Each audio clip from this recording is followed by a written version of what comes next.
Sungguh sesuatu yang tiada bijak apabila kita menghukumi sesuatu yang di luar pengetahuan kita. Oleh sebab itu, marilah kita semuanya senantiasa terus-menerus belajar dan belajar. Mudah-mudahan dengan belajar itu kita termasuk bagian daripada para penuntut ilmu yang mendapatkan keutamaan yang besar di sisi Allah Subhanahu wa taala. Pada kesempatan ini kita akan membaca kitab Mafahim Yajibu an Tusahhah. Mafahim itu adalah jamak daripada al-mafhum atau mafhum. Mafahim, mafhum itu artinya adalah konsep, pemahaman atau konsep. Jadi kalau mafahim itu berjamak daripada mafhum, maknanya adalah konsep-konsep atau cara berpikir. Yajibu yang ianya adalah wajib antusahhah, untuk disahihkan, untuk dibenarkan.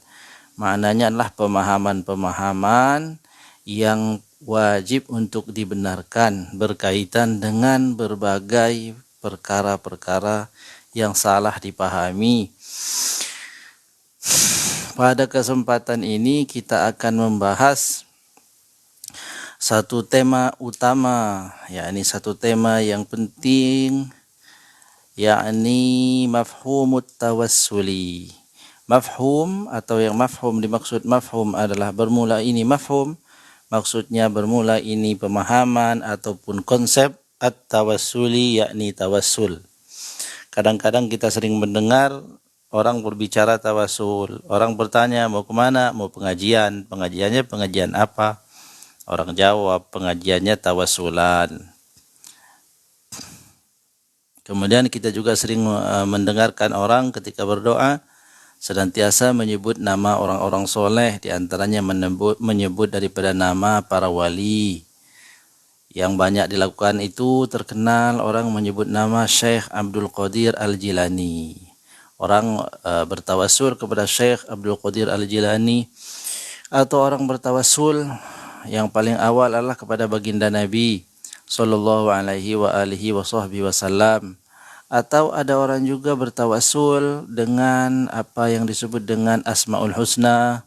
Ketika orang berdoa, Allahumma inni as'aluka bihaqi asma'ikal husna, ya Allah aku mohon kepadamu dengan hak daripada nama-namamu yang baik. Kemudian kadang-kadang kita juga mendengar orang di dalam berdoa itu dengan menyebut nama Nabi, Allahumma inni as'aluka bihaqqi nabiyyika Muhammadin sallallahu alaihi wa alihi wasallam. Atau kita mendengar orang membacakan daripada manaqib daripada wali-wali Allah, dan setelah selesai mereka membacakan manaqib. Manaqib itu artinya adalah biografi, perjalanan hidup.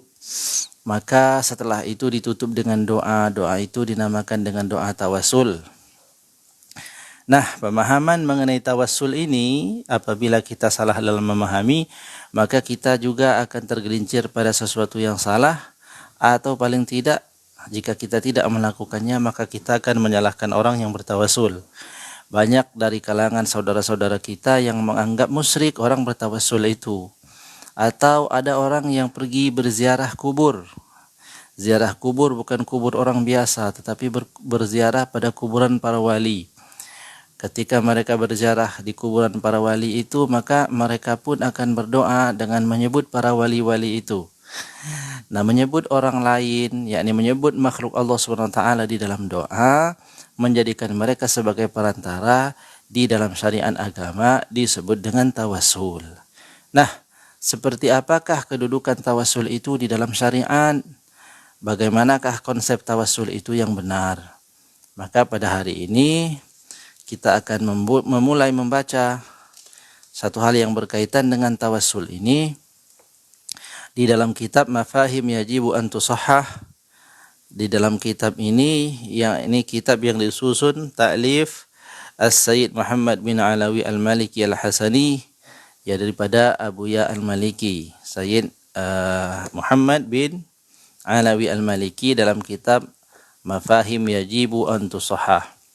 Kita mulai membaca hal-hal yang menjadi pemahaman-pemahaman di dalam konsep tawassul.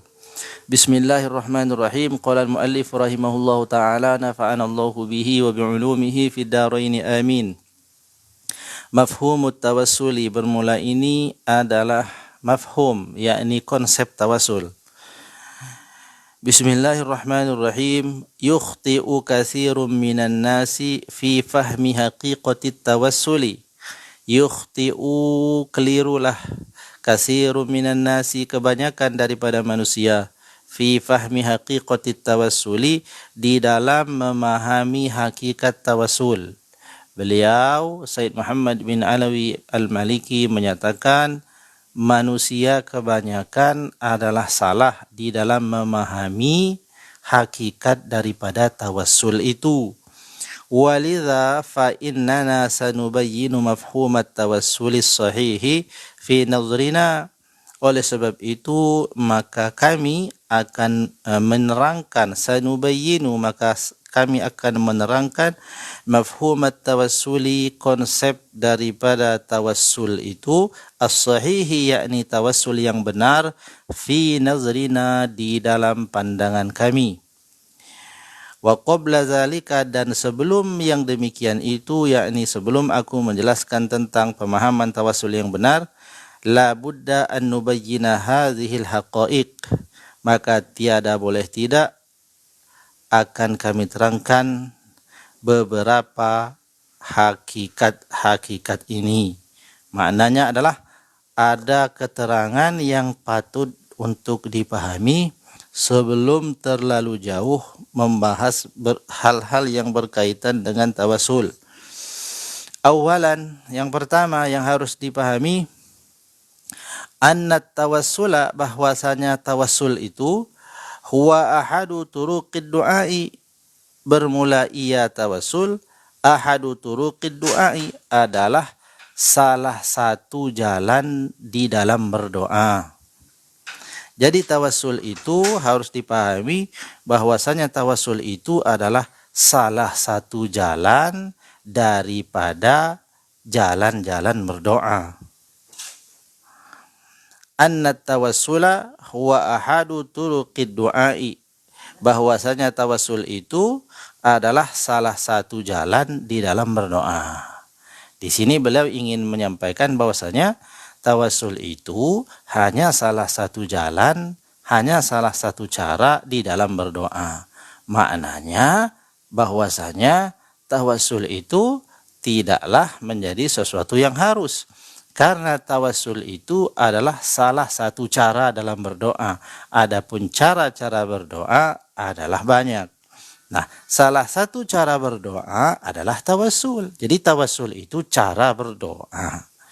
Wa babun min abwabit tawajjuhi ilallahi subhanahu wa ta'ala, dan bermula daripada tawassul itu adalah babun, satu pintu, min abwabit tawajjuhi, daripada pintu-pintu tawajjuh. Maknanya adalah tawajjuh, berhadap-hadapan mencari ridho Allah Ta'ala.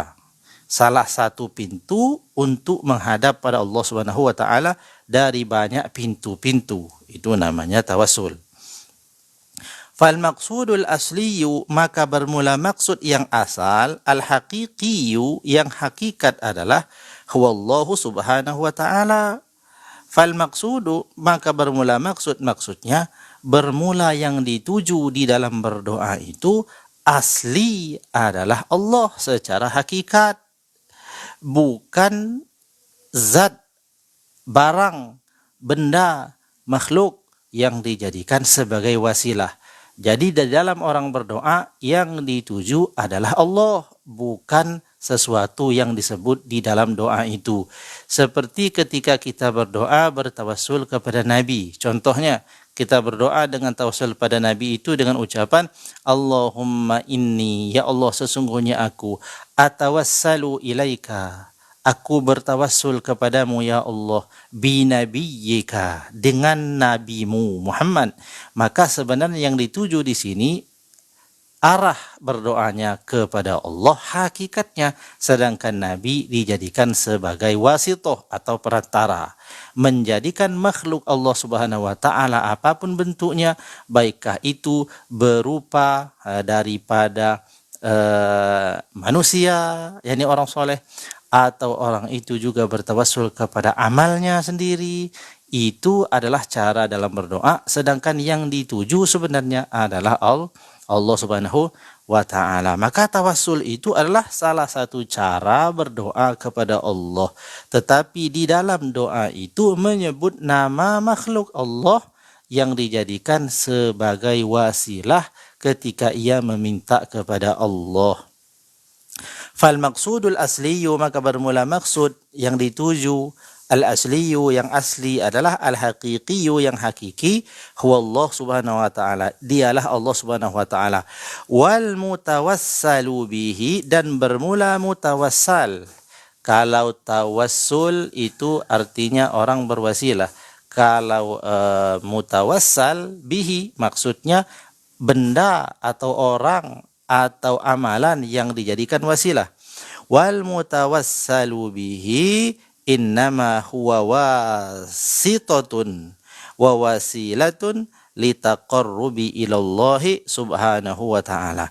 Dan bermula benda, dan bermula amal, dan bermula apa saja yang dijadikan sebagai wasilah di dalam ia berdoa, huwa wasitotun wa wasilatun, sifatnya hanya sebagai wasitoh penyambung, wa wasilatun atau sebagai wasilah perantara, litaqarrubi ilallahi subhanahu wa ta'ala, untuk mendekat kepada Allah subhanahu wa ta'ala. Wa man i'taqada ghayra zalika faqad asyraka, dan barang siapa yang beriktikad selain daripada yang demikian itu, maka ia sungguh telah menjadi musyrik.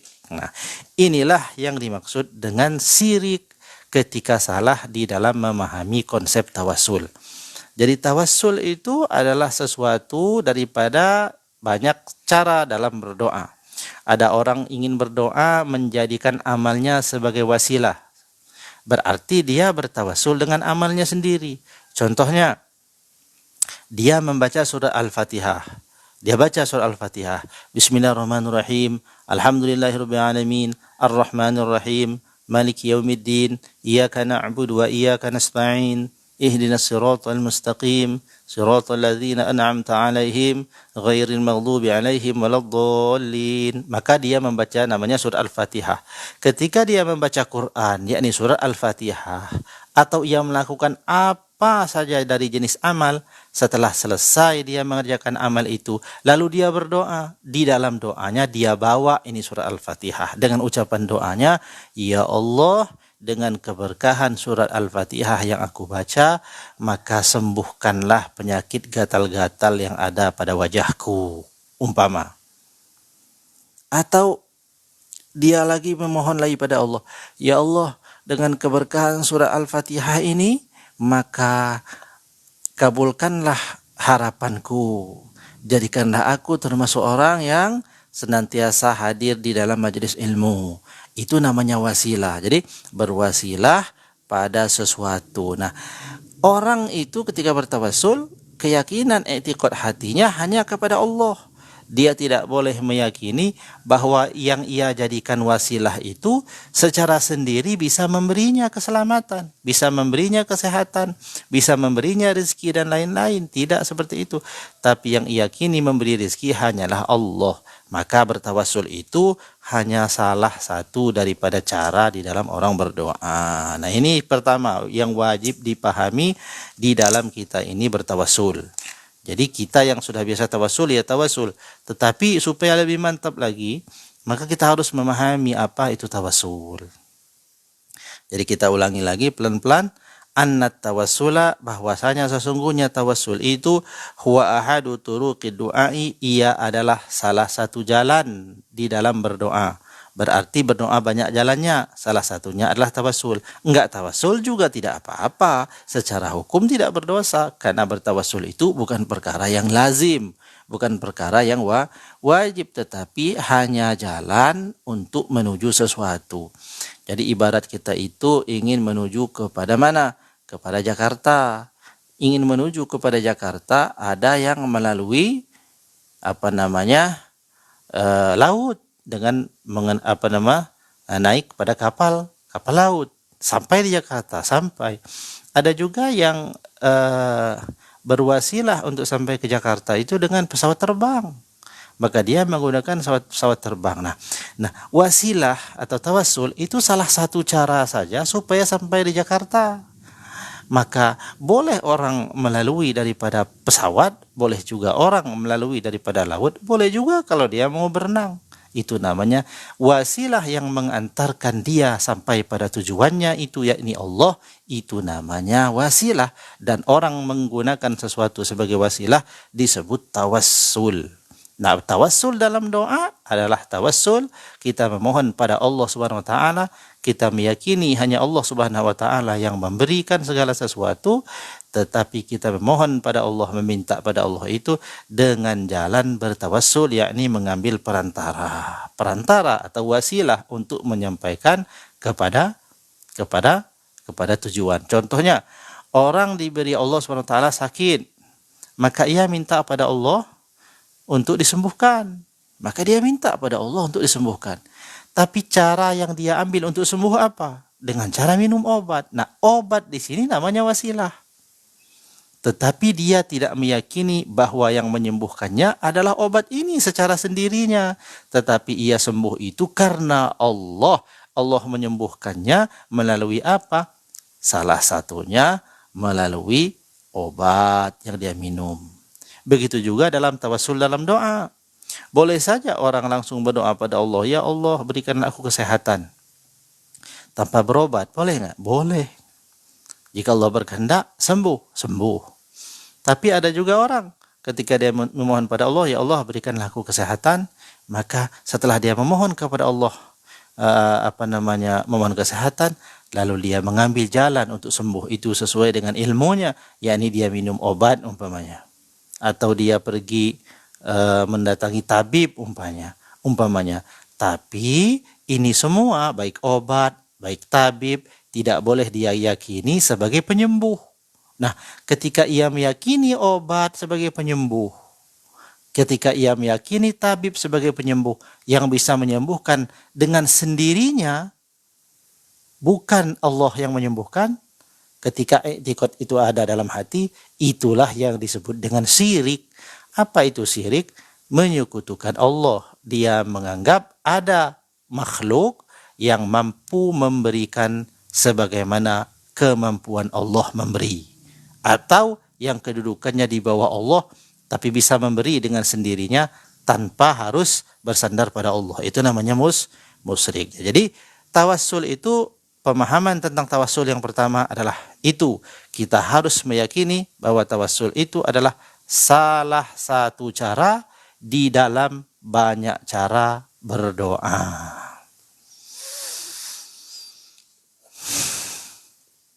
Ya, paham ya? Nah, paham. Sanian, kemudian yang kedua, sebelum membahas tentang tawassul yang lebih lanjut. Sanian, ada dua lagi. Ada yang kedua yang harus dipahami adalah anna al-mutawassila,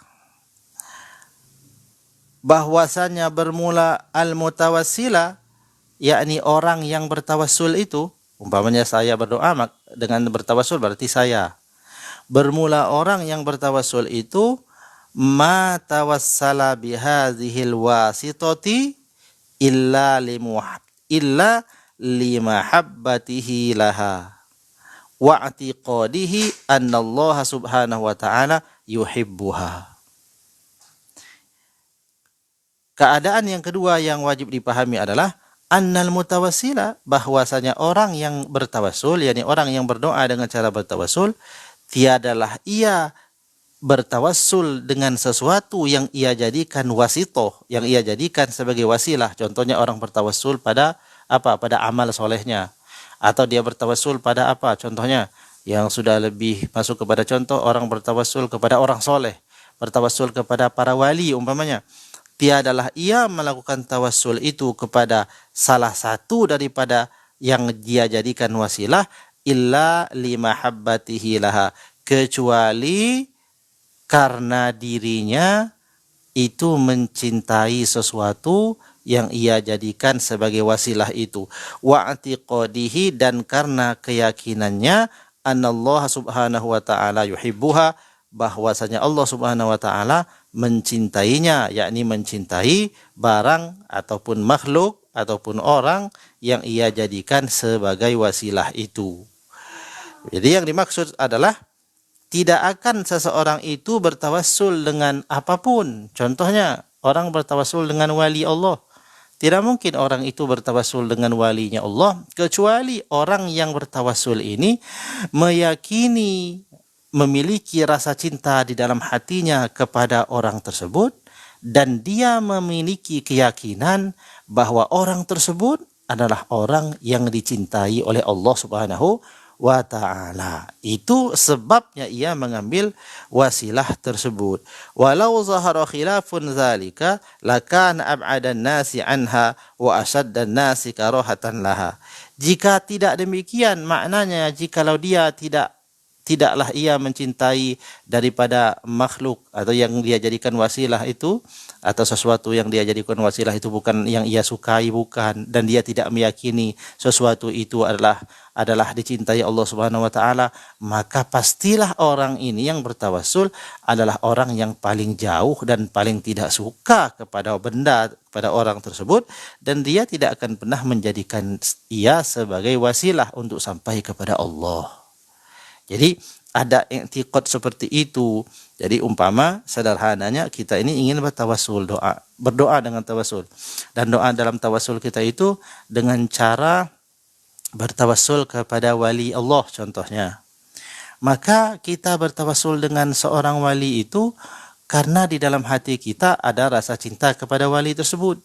Dan ada keyakinan di dalam hati kita bahwa wali tersebut adalah makhluk yang dicintai Allah. Itulah alasan kita menjadikannya sebagai wasilah. Jika tidak ada perasaan itu dalam hati kita, pastilah tidak akan pernah kita menjadikan ia sebagai wasilah kita dalam berdoa pada Allah.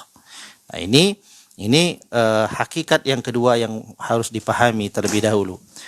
Thalithan, kemudian yang ketiga, annal mutawassila lawi i'taqada anna man tawassala bihi ila Allah yanfa'u wa yadurru bi nafsihi mislullahi aw dunahu faqad asyraka. Nah, ini yang ketiga, wajib dipahami. Annal mutawassila, bahwasanya seorang yang berdoa dengan tawassul atau orang yang bertawassul itu, lawi i'taqada anna man tawassala bihi ila Allah, jikalau ia memiliki keyakinan di dalam hatinya bahwasanya yang ia jadikan wasilah tersebut kepada Allah itu yanfa'u wa yadurru binafsihi, bisa memberi manfaat atau bisa memberi mudarat binafsihi, dengan sendiri, mislullah, sebagaimana Allah bisa memberi manfaat dan mudarat, audunahu, atau di bawah Allah tetapi memiliki kemampuan seperti Allah, dengan sendiri bisa tanpa Allah, faqad asyraka, maka sungguh ia telah syirik. Jadi sebenarnya syirik dan tidak syiriknya itu semua berkaitan dengan i'tiqad di dalam hati.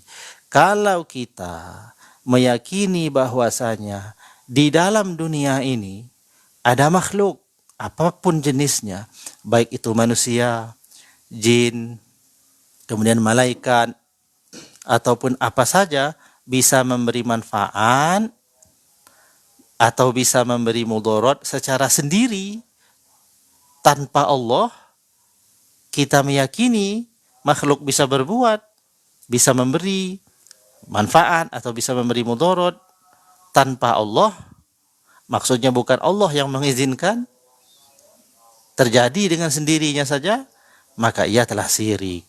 Tetapi jikalau ada orang meyakini bahwasanya ada makhluk di dunia ini yang bisa memberi manfaat atau mudarat, tetapi tidak memberi dengan sendirinya, tetapi dia memberinya itu karena izin dari Allah Subhanahu wa taala, maka tiadalah rusak imannya. Sebagaimana seseorang memang diberikan Allah kemampuan. Contohnya seorang ibu diberikan kemampuan oleh Allah untuk mendidik anaknya. Kemampuan seorang ibu ini sebenarnya kemampuan yang bukan berdiri sendiri, tetapi kemampuan yang sandarannya kepada Allah, maknanya Allah yang memberinya kemampuan. Nah, orang yang meyakini seorang ibu bisa mendidik anaknya dengan benar, dengan izin Allah, maka benar daripada i'tiqadnya. Tapi kalau ada orang meyakini seorang ibu bisa mendidik anaknya dengan sendirinya, tanpa harus izin dari Allah Subhanahu wa taala, maka itu namanya syirik. Nah, ini adalah daripada 3 perkara yang sudah kita baca yang patut untuk kita pahami sebelum kita bicara jauh tentang tawassul. Rabi'an, yang keempat, hakikat yang keempat. Anna tawassula, bahwasanya tawassul itu laisa amron laziman au daruriyan, bukanlah urusan yang laziman. Maksudnya bukanlah urusan yang harus, bukanlah urusan yang wajib untuk dikerjakan. Au daruriyan, yang tidak boleh tidak harus dikerjakan. Maksudnya ketahuilah bahwasanya bertawassul itu bukan perkara yang wajib. Maknanya kalaupun kita tidak bertawassul ya tidak apa-apa. Dari sisi hukumnya tidak apa-apa. Orang berdoa tidak bertawassul tidak apa-apa. Kenapa? Karena tawassul itu laisa amrun laziman au daruriyan, bukan urusan yang lazim, yakni yang harus, yang wajib, au daruriyan, atau sesuatu yang sifatnya darurat yang semua orang harus melakukannya, tidak. Walaisatil ijabatu mutawaffaqatan alaihi, dan tiadalah terkabulnya doa itu terikat padanya atau di atasnya tawassul. Artinya kalau Allah hendak mengabulkan doa, bisa saja Allah mengabulkan doa tanpa harus bertawassul. Tetapi tawassul pun adalah sesuatu yang boleh dan nanti manfaatnya akan kita lihat gitu ya. Tapi keyakinan begitu, artinya kita itu harus memahami, kalaupun kita ini orang yang tidak suka dengan tawassul, paling tidak kita tidak menyalahkan orang yang bertawassul, apalagi kita menghukumi mereka dengan sesuatu yang keji, yakni kita hukumi sebagai orang pelaku syirik. Orang pergi ziarah kubur para wali, mereka berdoa di sana, bertawassul pada para wali. Bertawassul itu tadi sudah kita jelaskan bahwa berdoanya kepada Allah tapi menjadikan orang soleh sebagai perantara. Itu sesuatu yang tiadalah terlarang, dijelaskan oleh para ulama. Maka ketika kita menyalahkan mereka hanya karena kita tidak suka bertawassul, maka kita adalah sesuatu yang keliru. Tetapi paling tidak bagi kita yang tidak suka bertawassul, kita tiada menyalahkan orang yang bertawassul. Tetapi kalau kita adalah termasuk orang yang suka bertawassul, maka kita harus memiliki ilmu yang berkaitan dengan tawassul itu, supaya kita tidak bekerja atau melakukan sesuatu yang sifatnya hanya ikut-ikutan saja. Tetapi semua harus dibangun di atas landasan ilmu. Ketika semua dibangun di atas landasan ilmu, maka tidak mudah goyah. Ada orang suka tawassul, kita suka. Kenapa? Karena sama-sama pemahamannya. Ada orang yang tidak suka pada tawassul, ya kita pun tidak marah. Kenapa? Karena kita pun mengetahui hakikat tawassul itu laisa amron laziman, bukanlah urusan yang harus, tetapi hanya pilihan cara berdoa saja. Ya. Walaisatil ijabatu mutawaffaqatan alaihi, dan tiadalah terikatnya doa ijabah, dan tiadalah dikabulkan doa itu terikat pada harus bertawassul, tidak. Balil aslu doa Allah Ta'ala mutlaqan, bahkan yang asal berdoa pada Allah itu mutlak, yakni umum. Kama qala ta'ala, sebagaimana Allah Subhanahu wa taala telah berfirman dalam Al-Quran, a'udzubillahi minasyaitonirrajim, wa idza sa'alaka ibadi anni fa inni qarib. Wa idza, dan apabila sa'alaka ibadi anni, wa idza, dan apabila sa'alaka telah bertanya kepadamu wahai Muhammad, ibadi akan hamba-hambaku, anni tentang aku Allah, fa inni maka sesungguhnya aku, qaribun adalah maha dekat. Jadi Allah itu maha dekat. Al-Baqarah ayat 186.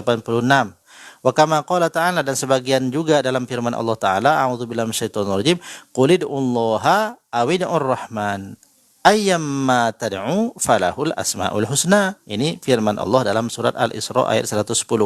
Qul, katakanlah olehmu wahai Muhammad, ud'ullah, berdoalah kamu kepada Allah, awid'ur rahman, atau berdoalah kamu kepada Ar-Rahman. Jadi diperintahkan kita berdoa dengan menyebut nama Allah. Allah, ya Allah, itu namanya doa. Ud'ullah awidur rahman, atau serulah Ar-Rahman. Jadi kita menyebut Allah juga dengan namanya yang lain, yakni Ar-Rahman, ya Allah, atau kita berdoa dengan cara ya Rahman, maksudnya sama. Ayyamma tad'u, dengan yang mana saja kamu meminta itu, falahul asmaul husna, maka baginya Allah Ta'ala al asmaul husna, ada nama-nama yang baik. Jadi di dalam ayat ini merupakan salah satu salah satu daripada dalil bahwa berdoa pada Allah itu tidak harus dengan tawassul, tetapi berdoa secara langsung saja tanpa mengambil wasilah itu sesuatu yang juga disyariatkan. Akan tetapi berdoa dengan cara bertawassul juga adalah perkara yang dianjurkan oleh apa? Oleh syariat juga. Di dalam ayat yang lain Allah berfirman, ya ayyuhallazina amanu, wahai orang-orang yang beriman, ittaqullaha, bertakwalah kamu kepada Allah, wabtaghu ilaihil wasilata, dan carilah olehmu kepadanya Allah wasilah, yakni perantara. Jadi orang yang mengambil wasilah itu syariat agama. Orang yang bertawassul mengamalkan syariat agama. Orang yang berdoa langsung saja secara mutlak tanpa mengambil perantara atau wasilah itu pun syariat agama. Jadi berdoa secara langsung syariat agama, berdoa dengan cara berwasilah itu juga syariat agama. Oleh sebab itu, yang suka bertawassul, bertawassullah, tapi pahami ilmunya. Yang tidak suka bertawassul, tidak usah bertawassul. Tetapi jangan menyalahkan orang lain yang bertawassul, apalagi sampai menuduh orang sebagai pelaku bid'ah, atau lebih lagi menuduh orang sebagai pelaku syirik. Nah, ini adalah sesuatu yang tiada bijak. Nah, ini pemahaman pertama berkaitan dengan mafhumut tawassuli, yakni konsep tawassul. Jadi lebih ringkas lagi, yang dimaksud tawassul itu adalah seseorang berdoa, berharap, meminta kepada Allah Subhanahu wa taala dengan membawa sesuatu yang ada di dalam doanya itu. Sesuatu itu bisa menyebut nama orang, yakni nama orang soleh, bisa menyebutkan amal-amal baiknya sendiri, atau dia itu bertawassulnya itu dengan al-asmaul husna, dengan daripada nama-nama Allah yang baik. Jadi salah satu lafaz doa dalam tawassul itu ada dahulu ada seorang sahabat Nabi yang dituliskan oleh Imam An-Nawawi dalam kitab Al-Azkar min Kalami Sayyidil Abror. Ada riwayat daripada seorang sahabat yang bernama Utsman bin Hunayf datang kepada baginda Nabi mengadu perihal penyakitnya, yakni matanya diberi Allah penyakit buta. Lalu datang kepada Allah minta doa supaya didoakan oleh Nabi. Datang ia kepada Nabi, mohon maaf, untuk didoakan pada Allah agar matanya sembuh.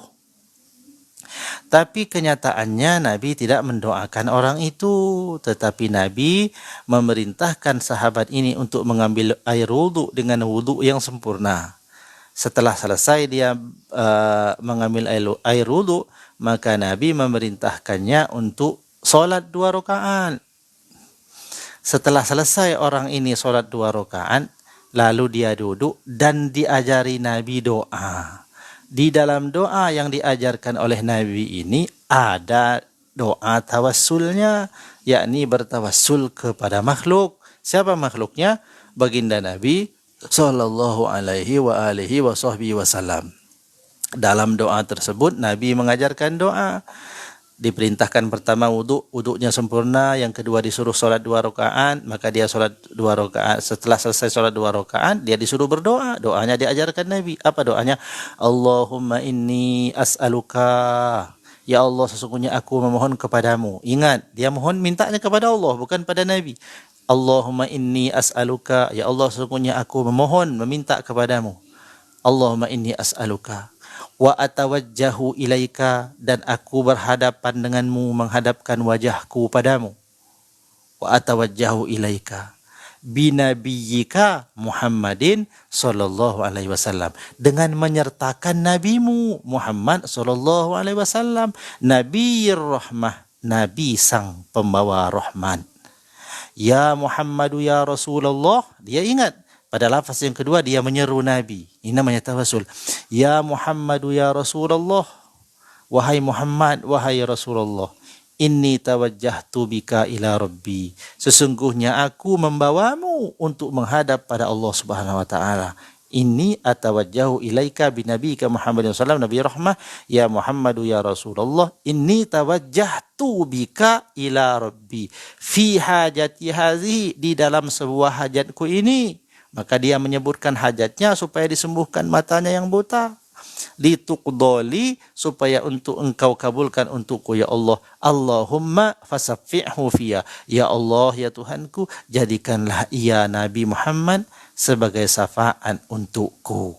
Seketika setelah orang tersebut membaca doa ini, maka ia segera melihat dan sembuh dari penyakit buta.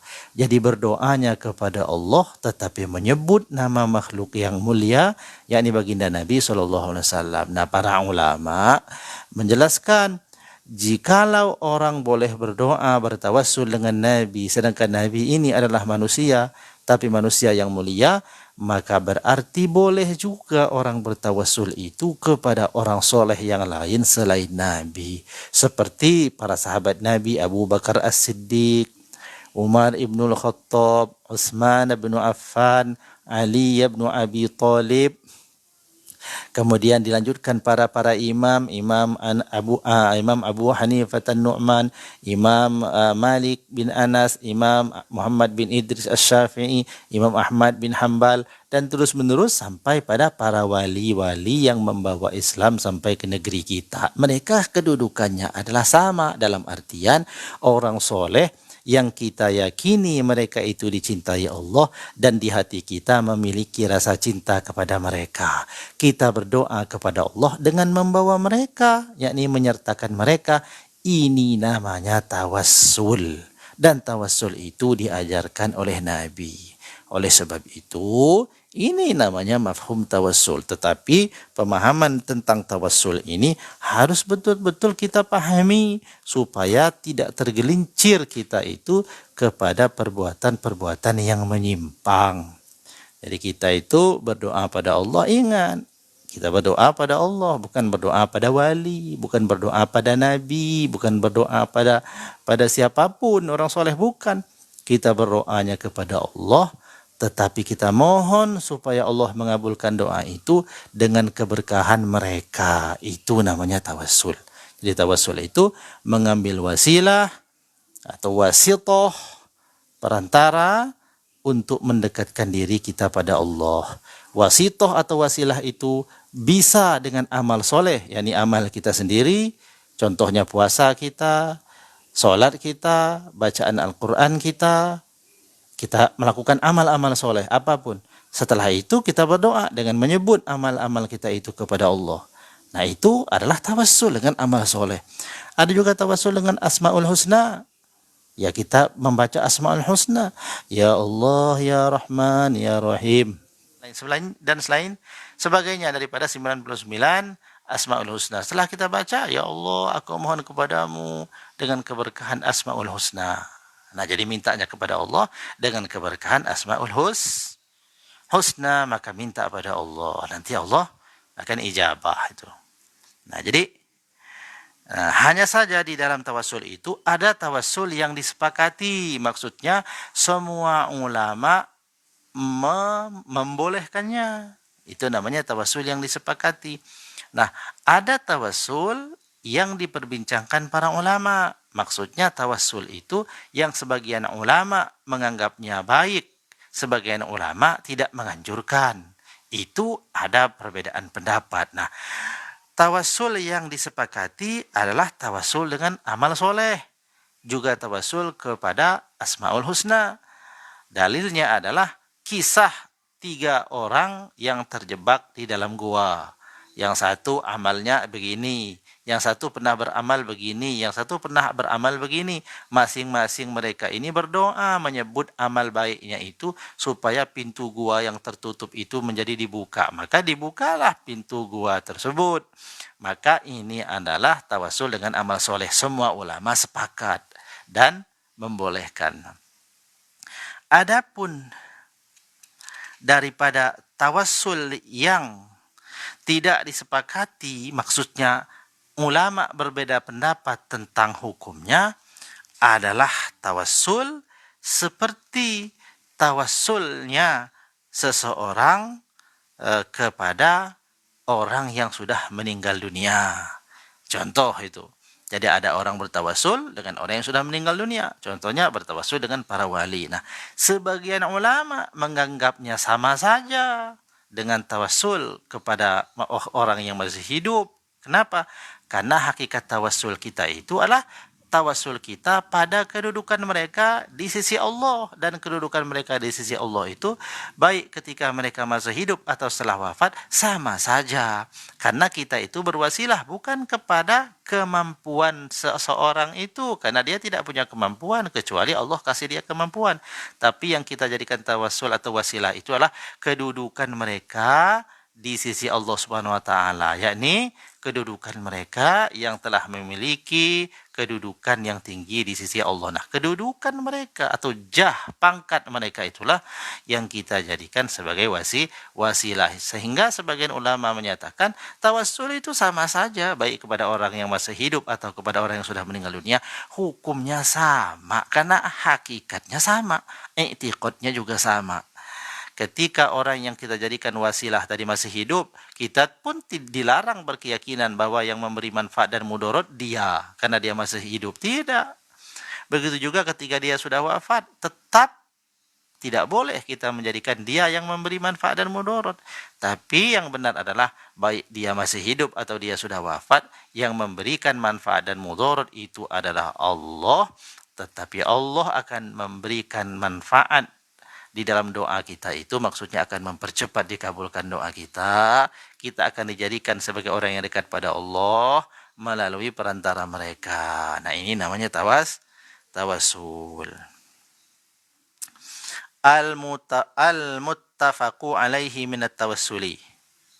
Al-muttafaqu sesuatu yang disepakati, alaihi di atasnya, minat tawassuli daripada tawassul. Maksudnya tawassul yang disepakati itu begini, ini yang semua ulama sepakat, enggak ada yang beda.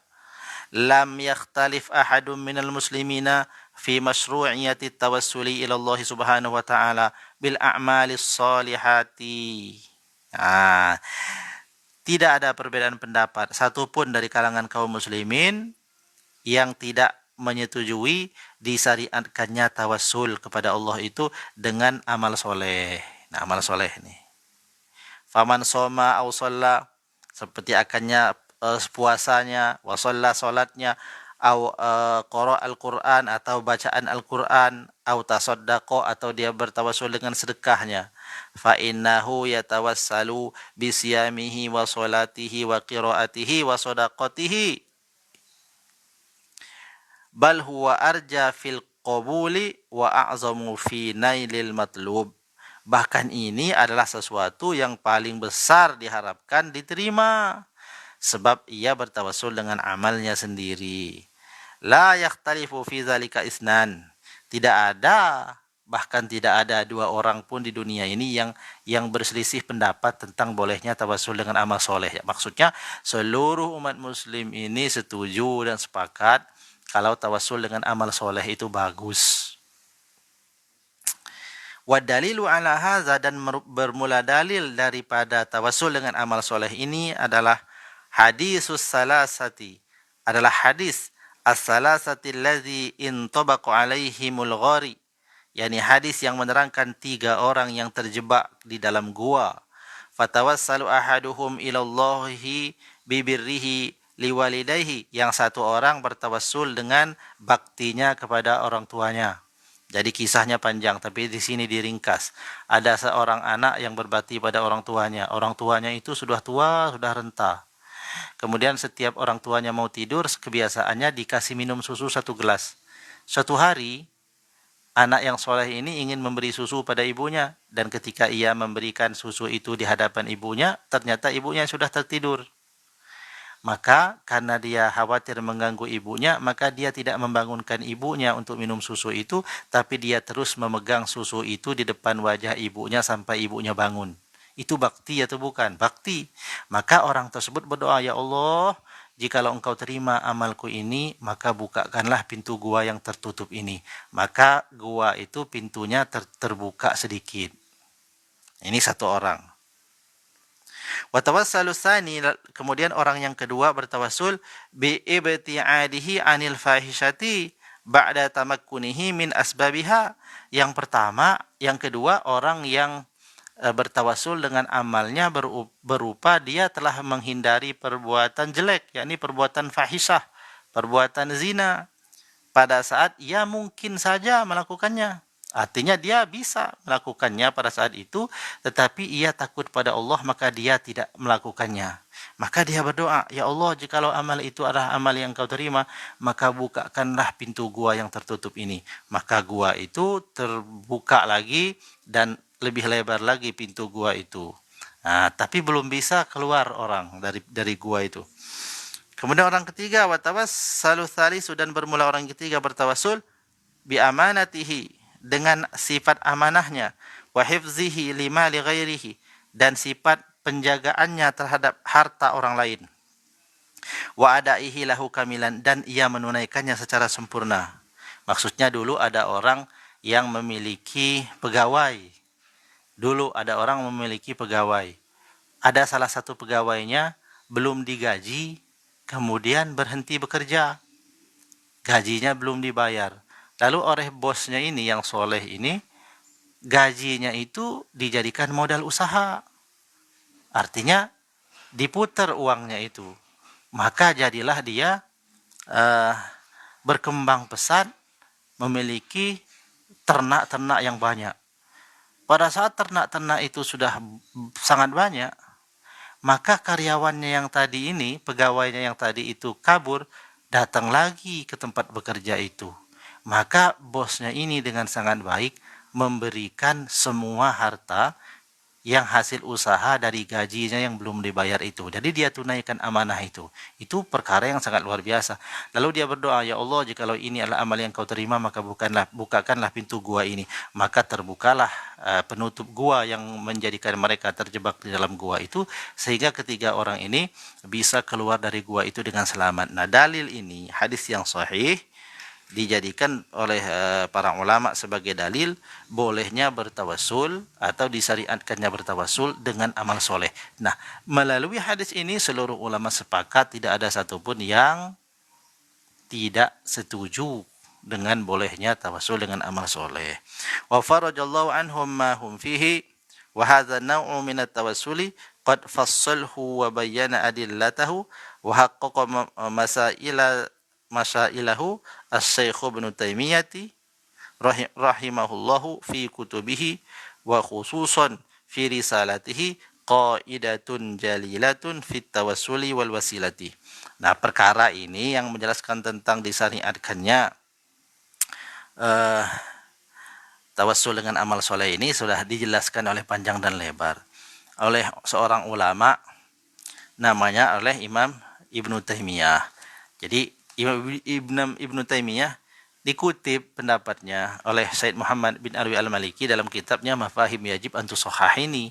Karena yang suka menyalah-nyalahkan orang bertawassul itu adalah mereka yang mengaku pengikut Imam Ibnu Taimiyah. Mereka yang mengaku simpatisan lah atau penggemar daripada kitab-kitabnya Imam Ibnu Taimiyah. Makanya Said Muhammad bin Alwi al-Maliki mengutip daripada kitabnya Ibnu Taimiyah itu menjelaskan bahwa ini loh Imam Ibnu Taimiyah itu membolehkan tawassul, yakni tawassul kepada orang, kepada amal soleh. Nah, ini semua ulama berpendapat. Mahallul khilaf, tempat perbedaan pendapat. Wa mahallul khilafi fi mas'alati tawassuli huwa at-tawassuli bi ghairi amalil mutawassili kal mutawassili bizawati wal ashkhasi bi ay yaqul Allahumma inni atawassalu ilaika bi nabiyyika Muhammadin sallallahu alaihi wasallam aw atawassalu ilaika bi Abi Bakrin as-Siddiq aw bi Umar bin al-Khattab aw bi Utsman aw bi Ali radhiyallahu anhum fahaza huwal mamnu' inda ba'dihim. Nah, yang diperselisihkan para ulama adalah akan apakah boleh bertawassul selain dengan amalnya sendiri. Kalau tadi bertawassul dengan amal soleh itu kan amalnya dia sendiri. Nah, sekarang bagaimana, boleh nggak bertawassul dengan amalnya orang? Nah, seperti ucapan Ya Allah, aku bertawassul kepadamu dengan Nabi Muhammad. Ya Allah, aku bertawassul kepadamu dengan Abu Bakar Siddiq dan lain sebagainya. Inilah yang sebagian ulama menyatakan tidak boleh. Tetapi mayoritas ulama memperbolehkannya.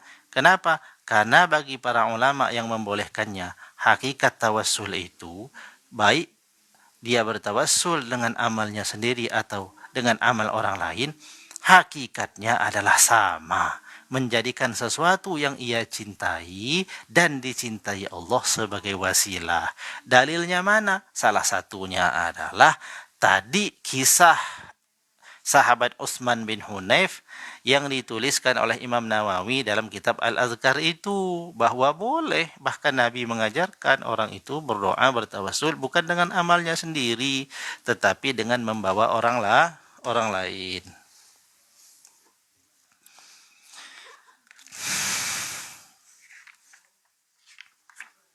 Nah, di dalam bab tentang sholat hajat, jadi ada bab tentang sholat hajat. Sholat hajat itu adalah sholat, setelah sholat orang berdoa, isi doanya supaya hajatnya dikabul Allah. Maka di dalam bab tentang sholat hajat itu, Nabi SAW mengajarkan sebuah doa, yakni riwayat daripada Utsman bin Hunayf, bahwasanya lafaz doa itu adalah Allahumma inni as'aluka wa atawajjahu ilaika bi nabiyyika Muhammadin sallallahu alaihi wa alihi wasallam nabiyir rahmah ya Muhammadu ya Rasulullah inni tawajjahtu bika ila rabbi fi hajati hadhihi lituqdali Allahumma fasaffi'hu fiha. Di dalam kitab Al-Azkar min kalami Sayyidil Abrar, Imam Nawawi menuliskan salah satu riwayat daripada Utsman bin Hunayf bahwasanya Nabi menganjurkan dan mengajarkan doa yang di dalamnya adalah tawassul kepada orang lain, bukan tawassul kepada amal soleh. Walhasil, tawassul itu menjadikan sesuatu sebagai wasilah untuk mendekatkan pada Allah, tapi yang ia tuju Allah. Ketika dia memohon menjadikan sesuatu sebagai wasilah, dia tidak meyakini wasilah itu yang memberinya sesuatu, tapi yang ia yakini Allah yang memberinya berkat sesuatu yang Allah cintai. Ini dulu kajian kita menjelang waktu maghrib, semoga bermanfaat. Mohon maaf atas segala kesalahan dan kekurangannya. Insya Allah dilanjutkan di lain kesempatan membaca hal yang berkaitan dengan mahallul khilaf. Jadi di mana sih letak perbedaan pendapat para ulama? Kok ada yang bilang tawassul itu nggak boleh, dengan wali nggak boleh, kata yang satu boleh. Nah, dalam kitab ini diterangkan secara rinci berikut dalil-dalilnya yang insya Allah akan kita baca lagi pada kesempatan berikutnya. Wallahu a'lam bishawab. Mawjud soal, indakum muskil, ada pertanyaan atau ada masalah dalam keterangan tadi yang belum dipahami atau yang ingin menambahkan keterangan-keterangan, maka dipersilahkan.